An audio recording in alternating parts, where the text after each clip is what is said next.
You are on the deck of an Italian ocean liner in the middle of the Atlantic. June 1930. Gray sky. Salt wind. 15 days from France to Uruguay, and 15 days back. The ship is the SS Conte Verde.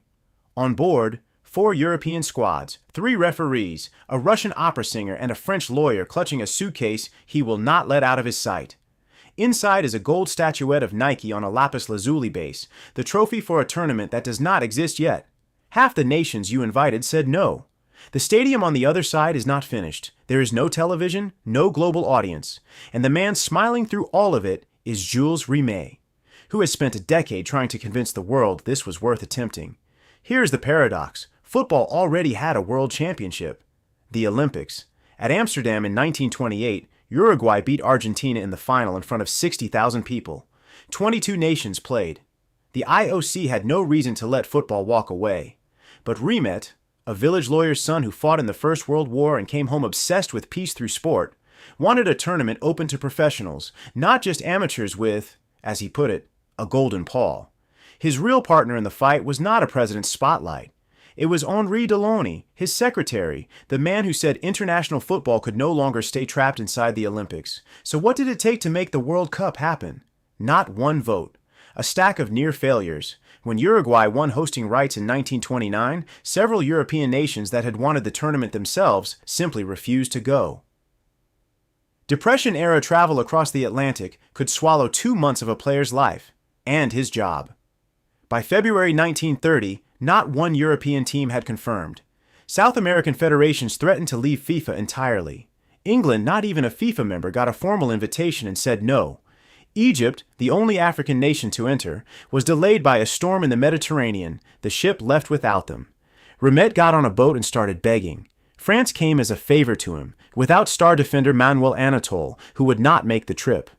Belgium came through FIFA Vice President Rodolphe Seeldreyers. Romania came because King Carol II picked the squad himself, negotiated 3 months off work, and guaranteed every player his job back. A king doing HR for football. Yugoslavia only agreed because they could share the same ship. Critical mass, 4 European teams, barely. Uruguay paid everyone's travel and promised a temple of football. The Estadio Centenario, 90,000 seats, as built in under a year by 1,100 workers in 3 shifts. Then the rains came.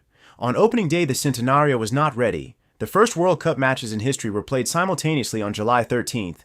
France beating Mexico at Pocitos, the United States beating Belgium at Parc Central. Lucien Laurent scored the first World Cup goal in the 19th minute. Years later, he remembered the weather, the volley, and that nobody on the pitch thought they were making history.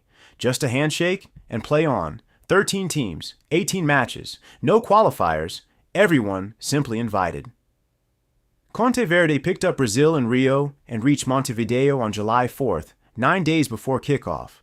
The Centenario finally opened mid-tournament. In the final, an estimated 93,000 packed the stands while Argentine fans crossed the river chanting Victoria o Muerte, victory or death. Argentina and Uruguay could not agree whose ball to use. FIFA ruled 1/2 each. Uruguay won 4-2. Rimet handed over the trophy he had carried in his suitcase across the ocean. The switch flipped fast. By 1934, so many nations applied that qualifying rounds were invented. Begging became turning teams away. In 4 years. But here is what the celebration leaves out. That trophy survived World War II, hidden in a shoebox under Italian FIFA official Autorino Barassi's bed. It was stolen in London in 1966 and found by a dog named Pickles under a hedge. Brazil kept it permanently after 1970. Then it was stolen again in Rio in 1983, almost certainly melted down. The original Jules Rimet trophy no longer exists. If you want more stories about how the things we take for granted almost never happened, subscribe. One man believed football could reconcile nations. It became the most watched event in human history. And the trophy he carried across the Atlantic did not survive long enough to see it.